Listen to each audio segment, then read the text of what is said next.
tell you my testimony, and I don't know if you will understand the English because I don't know your accent. My English is like American English. Okay? I am the last child in our family to be baptized by the Catholic Priest. There was a big feast for my baptism as a child because my godfather and my godmother was the mayor in our city.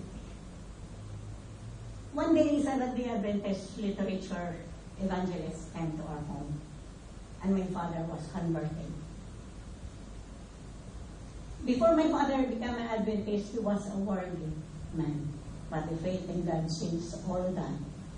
Unfortunately, all his friends and relatives departed from him, but he persevered in showing them his chance for the better. And with the help of the Holy Spirit, some of them accepted Christ as their Savior. I remember growing up, my dad woke up us singing with a soft voice.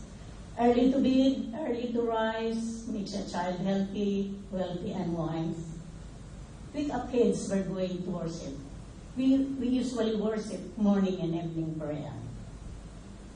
Years passed and my mother left us 7 kids with our God